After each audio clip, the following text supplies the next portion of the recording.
Bu video geosiyasi təhlillə bağlı çəkilib.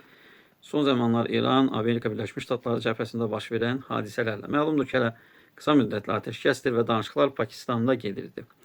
Azərbaycan mətbuatından mənə ünvanlanmış suallar var idi. Onlardan mən əlavə edəcəm bu videonun arxasına.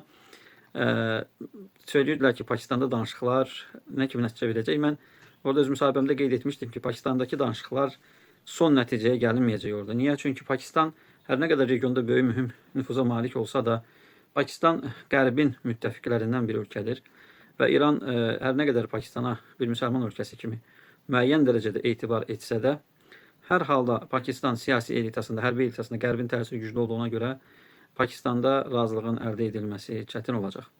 Və mən belə bir ehtimal irəli sürmüşəm ki, çox böyük ehtimal, əgər nəsə bir razılıq əldə edilərsə, bu Omanda əldə ediləcəkdir. Niyə Omanda əldə ediləcəkdir? Məsələnin bu tərəfini bəlkə də bir çox siyasi şərhçilərimiz bilmir.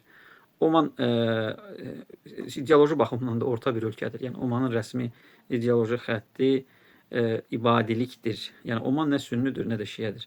Simvolik olaraq da maraqlıdır bu. Niyə maraqlıdır? Çünki istər tarixi baxımından, istər imperialistlərin məsələlərə müdaxiləsi baxımından təəssüflər olsun ki, sünni və şiə ölkələr arasında bir regional rəqabət var.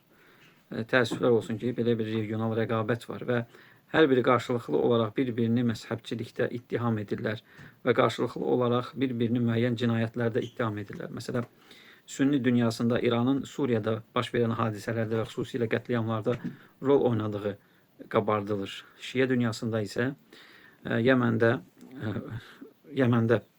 xüsusilə Yəmənin bombardıman edilməsi və aclıq səbəbilə Körfəz ölkələrinin rolu qabardılır. Belə olan təqdirdə böyük ehtimal ki, yəni bu danışıqların əgər bir nəticəsi olacaqsa, Allah ən doğrusunu bilir, neytral bir bölgədə olacaqdır. Yəni mənim müsahibəmdə də əlavə etdiyim kimi, qeyd etdiyim kimi, müsahibəni öncədən vermişəm, proseslərdən də öncə. Böyük ehtimal Omanda olacaqdır. Niyə? Çünki Oman bir balaca fərqli statusa malik ölkədir. Bir balaca fərqli statusa. Bir də ki, Pakistanla İran arasında istər-istəməz regional hərbi rəqabət də var, güclülük nöqteyi nəzərdən.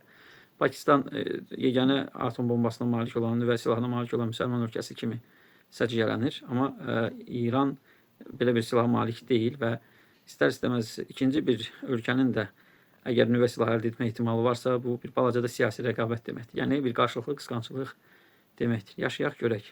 Niyə bu temalardan danışıram? Bu temalardan da, bu mövzulardan da niyə danışıram? Çünki biz bunları da bilmək məcburiyyətindəyik. Dünyadan qopuq şəkildə yaşamırıq. Bizim bugün elementar bir çörək almamız belə beynəlxalq siyasətə təsir edir. Bu arada onu qeyd edeyim ki, dövlətlər müstəqillik baxımından üç cür olurlar. Ərazi üzrə müstəqil olanlar, bölgə üzrə müstəqil olanlar və qlobal müstəqil olanlar. Qlobal müstəqil olan cəmi cümlətani, yəni mütləq mənada müstəqil olan 5 ölkə vardır. Bunlar Təhlükəsizlik Şurasının 5 ölkəsidir. Bunlar dünyanı təsir dairələrinə bölüşdürüblər və hər birinin altında da bölgə üzrə müstəqil olan ölkələr var. Yəni bölgə gücləri var. Bunlar qlobal gücü deyil, amma bölgə gücüdür. Ya onlarla işləyirlər, ya da onları bir-birinə qarşı istifadə edirlər. Məsələn, İran bir bölgə gücüdür. Çin onunla işləyir, Rusiya onunla işləyir. Son vaxtlar İngiltərədə yaxın şərqdən çıxartmaq üçün Amerika onunla işləyir. Amerikanın özünün ünsiyyətdə olduğu, tərəfdaş olduğu bölgə gücləri var. Məsələn, Türkiyə Cumhuriyyəti Amerika Birləşmiş Ştatlarının tərəfdaşı olan bölgə gücüdür. Bir sıra hallarda müttəfiqidir, bir sıra hallarda tərəfdaşıdır. Yəni bölgə təsir edir, Türkiyənin təsiri, qlobal bir təsiri yoxdur. Və müsəlman ölkələrinin durumu belədir. Yəni ən yaxşı halda bölgə gücü ola biliblər. Bölgə gücünün olmağı aşa bilməyiblər.